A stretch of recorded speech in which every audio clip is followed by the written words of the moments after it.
Hello everyone, this is Tanin Gale and Sringtokye, and we will be doing a short presentation on cooling in synchronous generator. So the outline of our presentation includes the need for cooling, the characteristics of a coolant, and the types of cooling in generator. Now let's begin our presentation with the question, why do we need cooling system in generators? The generators consist of a number of conductors which produces heat as current flows through them.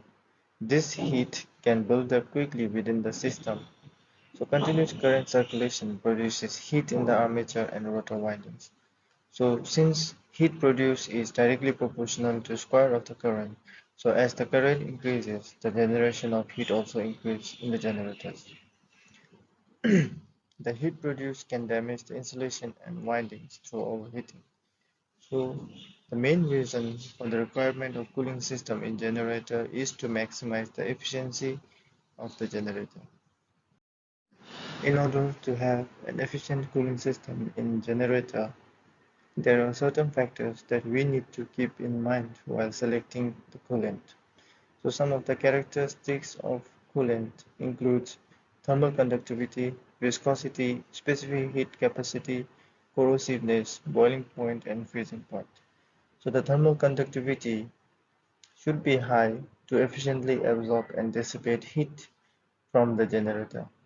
So the viscosity of the coolant should be low to ensure smooth flow, allowing the coolant to circulate effectively through the system. The specific heat capacity should be high to absorb a significant amount of heat without a drastic rise in temperature. The coolant should not corrode materials it comes into contact with, including metals commonly used in generator.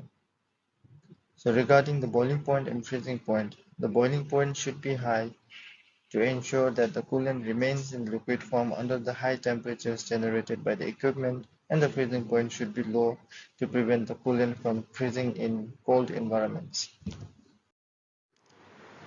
Types of cooling. So commonly there are two types of cooling used in generator, which is air cooling or air-cooled generator system and liquid-cooled generator system. So the type of cooling used in generator system depends upon the type and the size of the generator. Number one, we have air cooling system in generator. It uses air circulation to cool the unit. Engine takes in cooler air from atmosphere, blowing this air internally across the generator set, keeping the generator from overheating.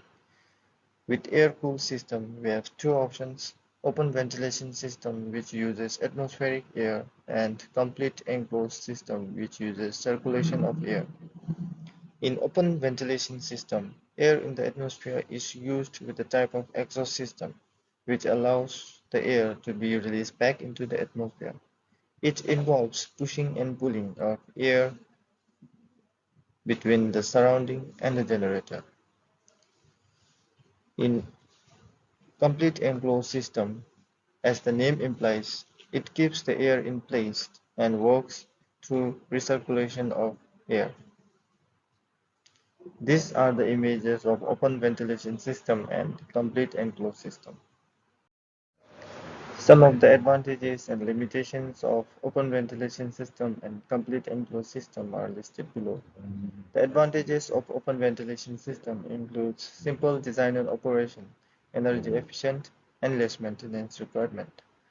Whereas the advantages of complete enclosed system includes minimum energy losses for ventilation, applicable for both small and large generators.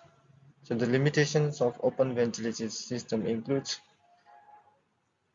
it is not effective as other methods, limited control over temperature, and the limitation of complete enclosed system includes less heat dissipation and unstable quality of air used for cooling. Secondly, we have liquid water cooling. So it uses several types of oil or coolant to cool the generator. It consists of a radiator and a pump, and heat transfer from generator to coolant to radiator. So the main component of a liquid cooling system includes radiator and a water pump, with the pump distributing the liquid coolant to the engine block through hoses. Heat from generator area transferred naturally to the coolant, which is directed to the radiator where the air cools it. And the advantages of liquid cooling system over air cooling system is that water cooling is faster and more efficient. Duct area is smaller to allow more space for a conductor in the slots. And some of the disadvantages of liquid or water cooling system is water should be highly purified so that the conductivity of water does not increase, and it is more expensive than hydrogen cooling or air cooling. This is the end of our presentation. Thank you.